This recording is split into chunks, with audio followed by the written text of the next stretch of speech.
Vous êtes sur France 24, c'est l'heure du Journal de l'Afrique. Heureux de vous retrouver, soyez les bienvenus. À la une, le personnel diplomatique du Burkina Faso sommé de quitter la France d'ici lundi soir. Une annonce qui intervient une semaine après la décision unilatérale des autorités burkinabées de rompre les relations diplomatiques avec la France. Les précisions à suivre. On reviendra également sur l'historique réforme de la police au Nigeria adoptée au Sénat qui pourrait ouvrir la voie à la mise en place d'une police dans chacun des 36 États qui constituent le pays. Jusqu'ici, le Nigeria ne disposait que d'un seul corps national chargé depuis sa capitale, Abuja. Le reportage dans cette édition. Enfin, on vous emmènera dans l'est de la Libye à la découverte des sites antiques classés de Cyrène et Apollonia. Ces joyaux de l'Antiquité grecque furent menacés de destruction, mais aujourd'hui, des archéologues passionnés se sont donnés pour mission de les protéger malgré l'absence de moyens ni aide des autorités. Vous le verrez en fin d'édition.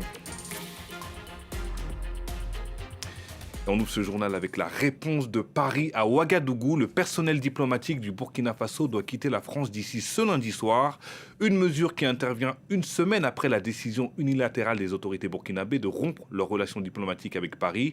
Paris qui annonce également le retour dans l'Hexagone de tous ces diplomates en provenance du Burkina Faso. Les explications de Laurent Bertécher. Cet état de fait 26 juin 2026, le gouvernement burkinabé annonce officiellement la rupture de ses relations diplomatiques avec la France. Le gouvernement du Burkina Faso porte à la connaissance de l'opinion nationale et internationale qu'il a pris la décision de rompre ses relations diplomatiques avec la République française. Paris s'insurge et dénonce une décision hostile et sans fondement, avant de demander à son tour le départ des diplomates burkinabés une semaine plus tard. La rupture avait été amorcée dès septembre 2022, lors du coup d'État mené par le capitaine Ibrahim Traoré. Immédiatement après sa prise de pouvoir, il affiche son hostilité envers l'ancienne puissance coloniale, qu'il accuse d'ingérence dans les affaires domestiques du pays. En janvier 2023, Ibrahim Traoré exige le rappel de l'ambassadeur français Luc Alade avant de dénoncer un accord militaire avec Paris et de demander dans la foulée le départ des troupes françaises stationnées au Burkina. Il ordonne également l'arrestation de 4 agents de la DGSE accusés d'espionnage qui seront finalement libérés un an plus tard. Alors que les relations entre les deux pays continuent de se dégrader, Ouagadougou quitte également la CEDEAO en janvier 2025 et se rapproche de nouveaux partenaires, notamment la Russie. Le Burkina devient aujourd'hui le 3e pays du monde, après la Corée du Nord et l'Afghanistan, à complètement rompre ses relations diplomatiques avec l'Hexagone. Allez, direction le Burundi où s'ouvrent ce lundi des consultations entre les principaux opposants congolais et le président burundais Evariste Ndayishimiye, également président en exercice de l'Union africaine. Au cœur des échanges, la crise politique en République démocratique du Congo sur fond de vives tensions autour du projet de la réforme de la Constitution. Les précisions d'Aurélie Bazara, Kibangola à Kinshasa. Les principaux opposants congolais disent avoir accepté l'invitation du président burundais Evariste Ndayishimiye pour entendre son message. Alors le président Ndayishimiye étant un allié du président Félix Tshisekedi, les opposants y voient aussi une opportunité pour faire entendre leur message. Ils ont donc reporté la marche qu'ils avaient prévue ce 8 juillet et se sont rendus au Burundi. Alors parmi eux, Martin Fayulu, Delis Esanga, des représentants des partis de Matata Ponyo et de Moïse Katumbi, ainsi que des représentants des confessions religieuses. Alors, pas grand-chose n'a encore filtré de ces consultations.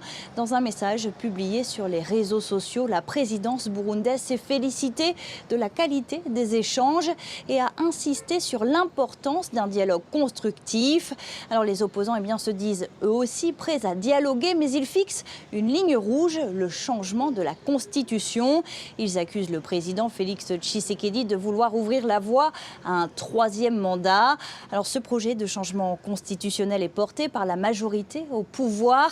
Félix Tshisekedi avait d'ailleurs déclaré qu'il accepterait un 3e mandat si le peuple congolais le lui demandait. Le mondial américain aura été un échec à tous les niveaux pour le Sénégal. Échec sportif, élimination en 16e de finale contre la Belgique, mais également échec logistique. L'équipe n'est toujours pas officiellement rentrée au pays 4 jours après le match. Des problèmes logistiques et de coordination entre la fédération et le ministère des Sports ont retardé le départ de Seattle pour Dakar. Une situation exaspérante pour les Sénégalais qui dénoncent l'amateurisme et l'incompétence des autorités. Plus de détails dans cette correspondance à Dakar d'Eliman Dao.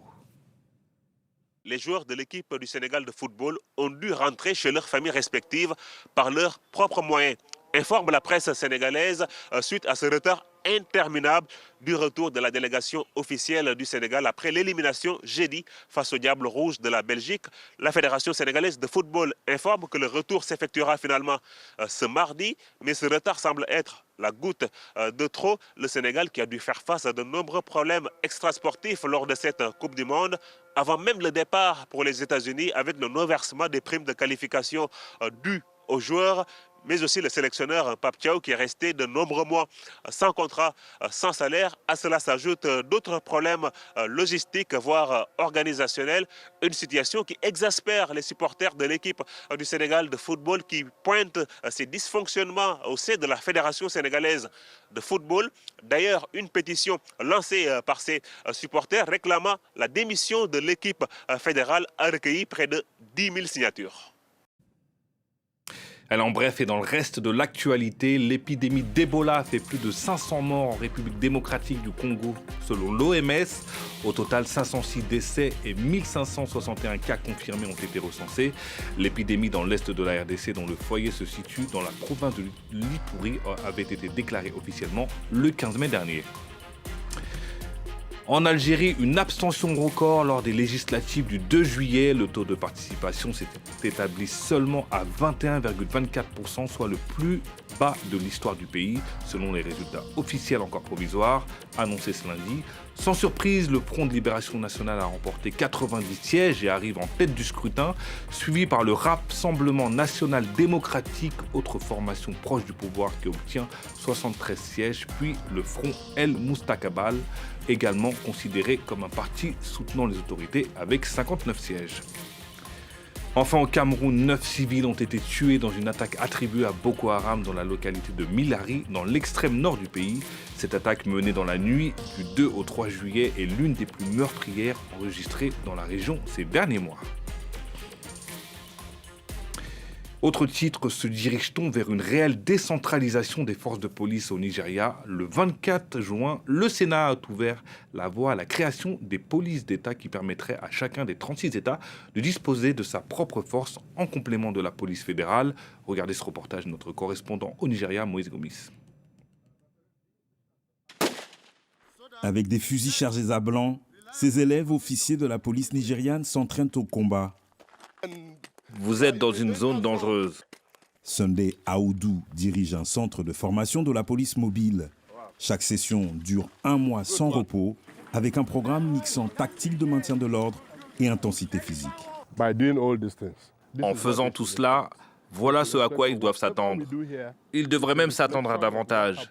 Tout ce que nous faisons ici est le reflet de ce qui se passe à l'extérieur. Ce sont les réalités que vivent les Nigérians. L'explosion de l'insécurité au Nigeria a rendu urgente la réforme de la police. À Abuja, cette nouvelle brigade est affectée au contre-terrorisme et à la prévention des kidnappings. Des officiers déjà en poste sont entraînés puis redéployés sur ces missions essentielles. Du sang neuf pour une institution policière souffrant de l'indiscipline, voire de la corruption de certains de ses membres. Une police qui rend des comptes. Une police responsable qui respecte les droits de l'homme, qui répond aux besoins de la communauté et qui n'agit pas selon son bon vouloir. Dans ce quartier populaire, ses habitants sont en deuil. Un jeune homme est mort en avril 2026 des suites d'une bavure policière. Stella Ogidi est la maman de cette victime. Sur un smartphone, elle a vu la vidéo montrant un officier tirer à bout portant sur son fils.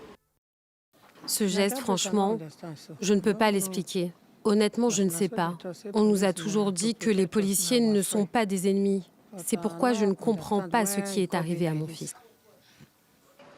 Regagner la confiance de la population, mais aussi remobiliser des dizaines de milliers de policiers démotivés à cause des salaires jugés bas, ce sont les deux grands défis du Nigeria pour transformer les forces de police nigérianes.